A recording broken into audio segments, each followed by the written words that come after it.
Well, hello everyone. Pappy Richard here. Thanks for joining me. I'm so excited to be sharing this video with you. We've been collecting sap now for about a week, and now it's time to make maple syrup. We're going to be boiling it today. We're going to be using our Smoky Lake maple products. We have a 2x4 flat pan here. It's divided. And we also have their Corsair arch. It's the first time we're going to use this. Last year we used cinder blocks. I'll try to get a picture of that for you in the video here if I can. So last year with the cinder block arch, we got about 4 gallons an hour of boil rate. We're hoping to get up to 20 gallons an hour with this. That's what they claim that we can get. So we'll see. I'll be happy if I double it and get 15 or 16 gallons an hour. That'll really help out. Okay, so before we get started, we have to calibrate our thermometer. And we all know that water boils at 212 degrees Fahrenheit. But that can vary according to your elevation and the barometric pressure on the day that you boil. So Smoky Lake maple products supply this thermometer with their evaporating pans. It has a mark at 0 and then at 7. Because maple sap becomes syrup when it reaches 7 degrees above the boiling point of water. So we're going to check it and make sure that it registers 0 while the water is boiling. I have a small pan of water here on the stove. So we'll go ahead and put that in here and let that equalize. You can see it going up there very rapidly. So there, as you can see, it is registering 0. So we're in good shape. We'll go ahead and put that in our evaporator pan and we can get started. Now if we did need to adjust it, it comes with a little adjustment screw on the back here. Just use a little screwdriver, turn it one way or another to get it to 0, and then we'd be good to go. We're back outside. We've got our thermometer calibrated, so I'll go ahead and get it put into the evaporator pan. It sits right in here, so we can tell the temperature of the sap as it boils.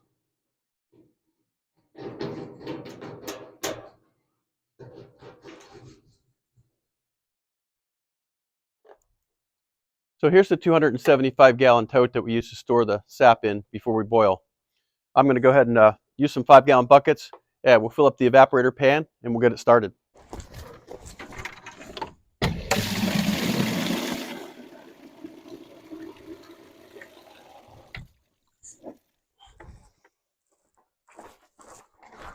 We just dump it in the evaporator pan like this. One nice feature about the Smoky Lake maple products evaporator pans, I don't know if you can really see it, but there's a 2-inch line on here that they have in the pan for you. It's a leveling assist device that helps you maintain the 2 inches of sap while you're boiling. 2 inches of sap is supposed to be the ideal depth to get the most efficient boiling. This is a 2-foot by 4-foot arch. It's also a divided pan. You can see inside here, as the sap comes in from the reservoir back here, it'll go this way, start boiling. There's a hole down here. It'll move this way.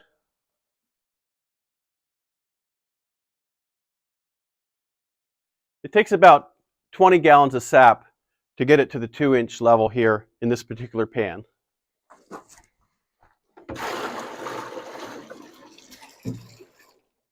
We also have a pre-warming pan up here as well. It'll hold an additional 5 gallons. So we'll get all that into the pan, and then we'll get our fire started. Okay, we'll come over here to the wood pile, get some firewood to get our fire started.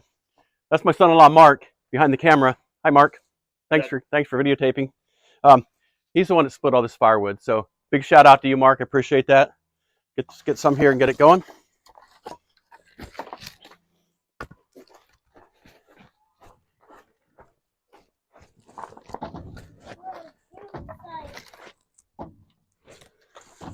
All right, and of course, we're going to use our fire starter.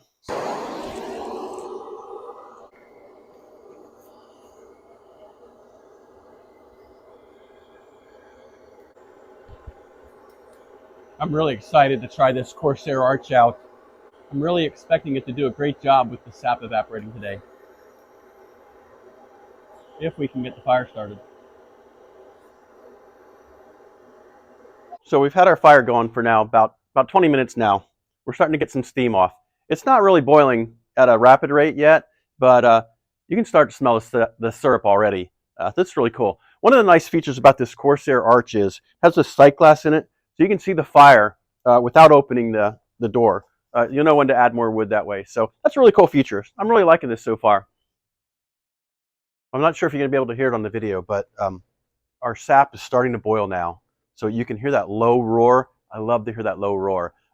That means that we are definitely boiling. I'll try to get a picture of that. I'm not sure how you're going to be able to see it here. There's a lot of steam there. I don't know if you can tell, but it is boiling.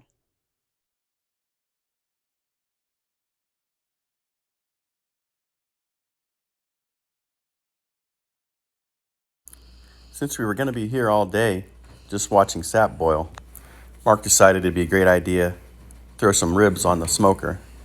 So we got 2 racks of ribs here ready to go on smoker, and take about 6 hours to do that, and we'll have some dinner. That looks great, Mark.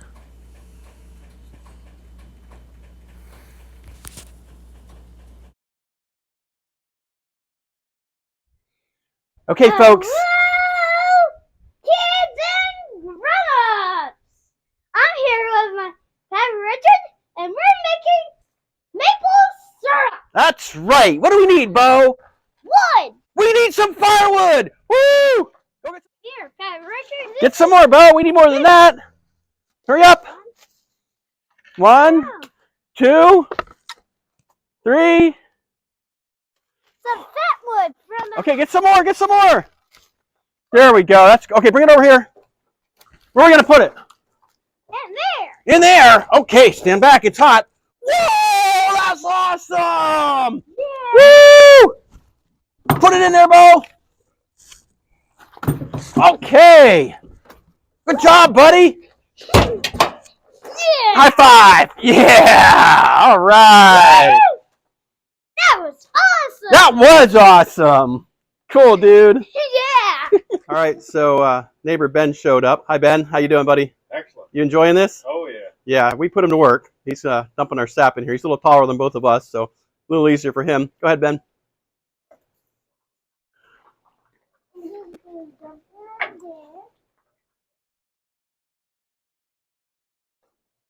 Here we go. 5 more gallons.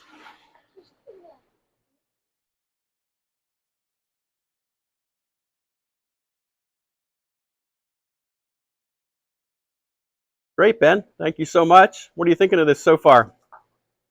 Great opportunity. So I'm here with my son-in-law, Mark. We've been boiling for, how long have we been boiling, Mark? This is our 3rd year. Okay. Yeah. I mean, how long today? I mean, what, since 10 a.m.? About 10, yep. So it's what time now? 5, 6 o'clock? 5. 5 o'clock. So we've been boiling for about 7 hours. Yep. We had 130 gallons to start with. We're just about through that. So I figure we're probably getting, what, 15, 20 gallons an hour? 15, 20 gallons an hour. Yeah. So, boy, last year we had the cinder block. Yeah, we had the cinder blocks last year. We seem to lose a lot of heat with that, didn't we? A lot of lost heat with the cinder blocks. Yeah, so much more efficient doing this way. I'm really impressed with this Smoky Maple Products boiler here with the arch and with their pan. Boy, it's just doing a super great job. We'll be finished up here pretty much soon, and it's been 135 gallons. So I'm really excited about it. It's soon to be syrup. You can see here if we take the camera here, we'll come over here and look at the thermometer. It's boiling here at about 4 or 5 degrees above boiling point of water. So that syrup is getting concentrated. Take a look here inside. You can see that it's boiling. And I don't know if you can tell, but you should see a color difference. On your left there is where the sap comes in at first. And as it moves through, the sugar gets concentrated. And up here towards the end, it's getting it closer to being syrup.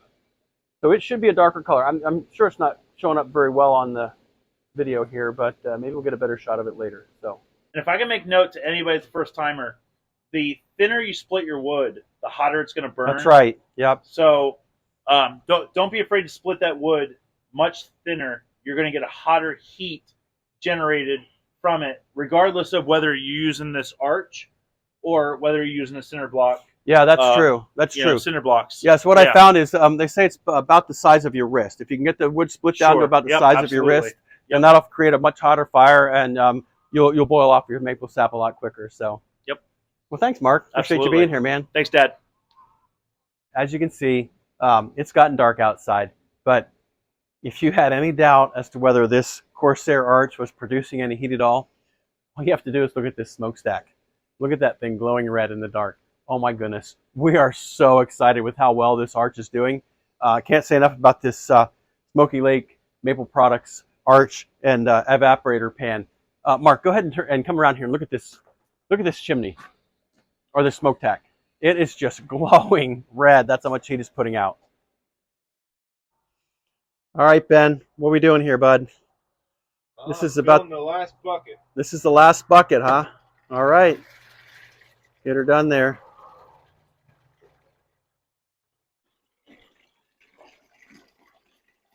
This is the last of the 135 gallons that we have in this tote, and we'll be finished boiling for the day. Here's my favorite part of the day. Dinner's ready. Look at that. Yeah, we got 2 racks of ribs. What do you think, Mark? How they looking? They look good. Oh, yeah. One candied, one dry. Woo! The rewards for a day of maple sap boiling, right? That's right. You betcha. If anybody wants to know my secrets, I'll tell you. You will? I didn't think you'd give that secret up that easy, would you? Yeah, just ask. All right, so we've boiled the sap down now. We're down to about an inch of sap in the evaporator pan now. So it's actually near syrup, and a lot of people call that near, what do they call it, Mark? Near syrup. Nursup. Nursup. Yeah, something like that. Whatever, near syrup. So anyway, Yeah. we're going to drain that off. We're going to filter it into our stock pot here, and then we'll finish the boiling down probably tomorrow or maybe Monday. Either way, we'll end up checking with a hydrometer to make sure the bricks are correct. It's measured by bricks. That measures the sugar content in the syrup to make sure that it is actually syrup and not just syrup. So, are you ready, Mark? I hear you. All right. Just going to open that valve real slow there.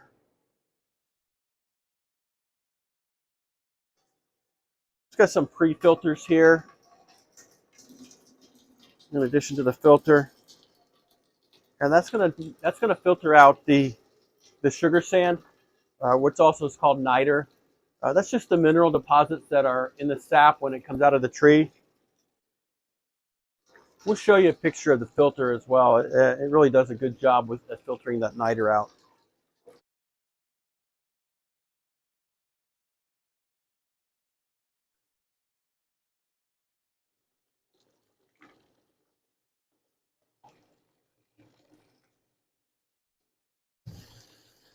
Jumped ahead here to Monday morning, and I'm going to go ahead and finish the syrup off here on propane. I have the sap that we boiled down. Probably got it down to about 5 or 6 gallons.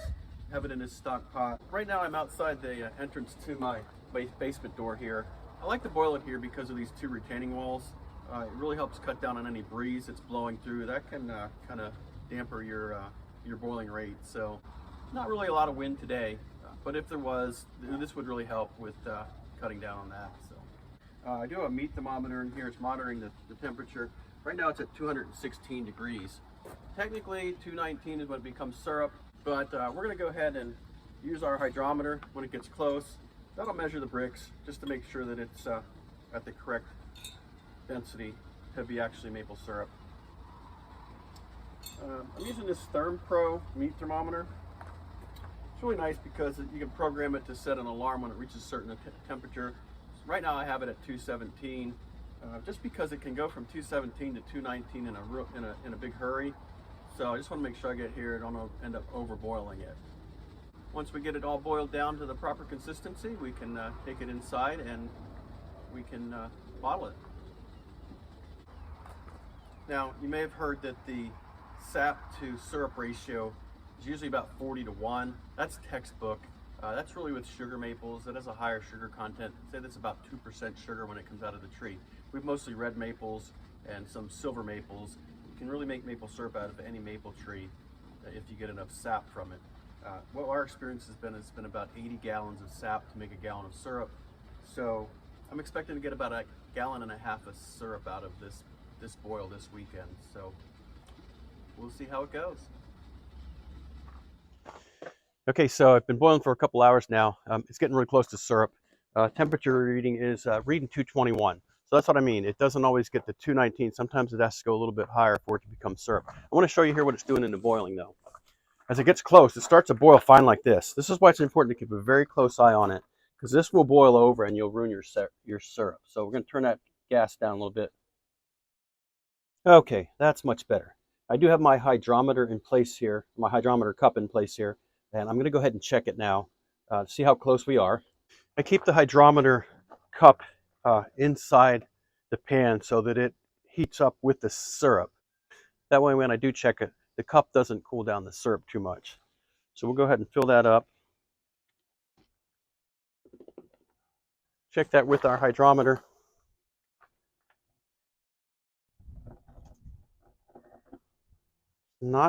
It's just about there. It's almost at the 60 mark. It needs to be at the 60 mark when it's at 190 degrees. Our conversion chart is right here on the cup, which makes it very, very, very convenient. I'm just going to check the temperature of the cup itself, just to be sure we're accurate.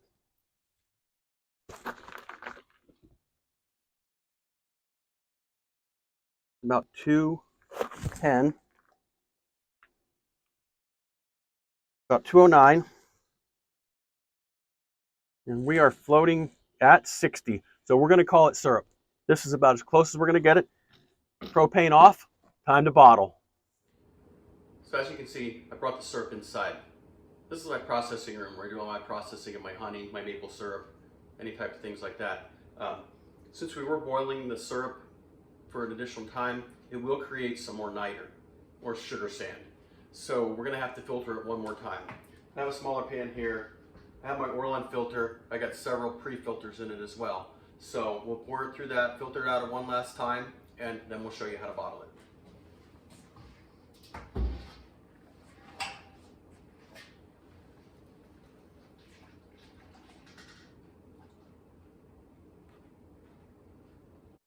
Okay, so now the last part in the process is to bottle our syrup.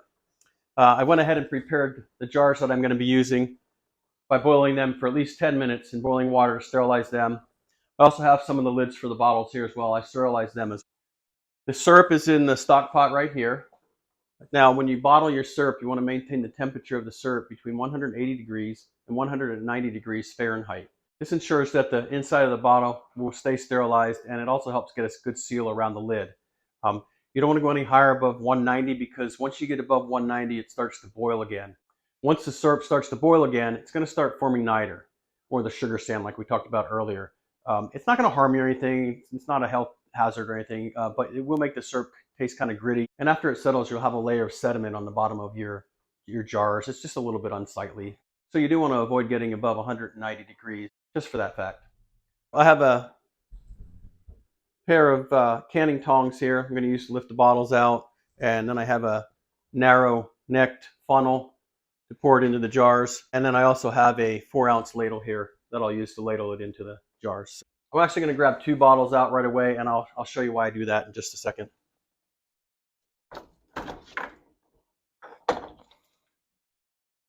Most of these bottles are 12 ounces. I do have a few 8 ounces that I'm going to fill. I save them for last in case I get to the end and I don't quite have a 12 ounce to fill.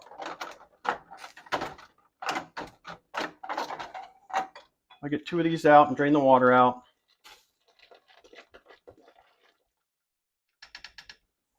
Just set them side by side here. Keep them pretty close to your pan of syrup so you don't make too much of a mess. Put your funnel in the first one, nice and close over there to the pan. Take your ladle. This is a 4-ounce ladle, 12-ounce bottle. It should take 3. Usually takes a little more because I tend not to get the entire thing full, but I'll show you how that works. Keep it close there to try to minimize any spillage. You can kind of bring it from the container right over into the funnel. That's 2. And we'll do 1 more. Probably not going to get it right up. Oh, yeah, it did. Okay, so we got pretty full there. That's about the level we want. That's good. Now, I'm saying put this one next to it for this reason here. We're going to take this funnel out. We're going to put it right in the next bottle, and that helps with some of the dripping as well. Okay, yeah, that looks like a great level there. I have one of the lids already out here. We're going to tighten that up. put that on. Tighten it on there pretty well. Then we can just lay it over on the towel here. Once the bottle is filled and the lid is on, we don't lay it on its side. They say at least for a few minutes. I always leave it there overnight until it cools. But the reason for that is that the hot syrup will help seal around that lid, get you a better seal. So that's why we do that. Go ahead and grab another bottle out.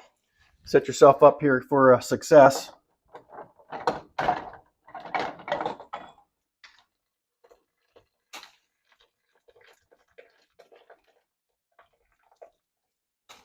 Right next to the other one. And we'll fill it up there. Just show you this one more time. And so if you do get the 4-ounce ladle pretty full, it will fill the bottle up about the level that you need it to. I tend to not get it full every time, but here's like I'm doing pretty well today. Yep, there we go. Actually, I had a little extra. That down, transfer over here to the next one. Grab another lid.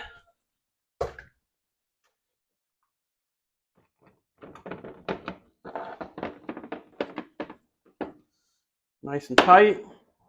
Set it to the side. They are hot, so be careful. And then once they're cool, we'll go ahead and label them. I'll show you what they look like here. Label them with my Happy Richard, 100% pure maple syrup. The nutrition label on the back. And that's about it. So I want to take this opportunity to thank you for watching this video. Really appreciate it. If you learned something or you enjoyed it, I really appreciate it if you'd smash that like button for me. And feel free to hit the subscribe button as well. You'll be notified that way when I post any more videos. Do beekeeping. I do it-yourself projects around the house and everything. So you can follow me with all my adventures. And as always, thanks for joining. Happy Richard.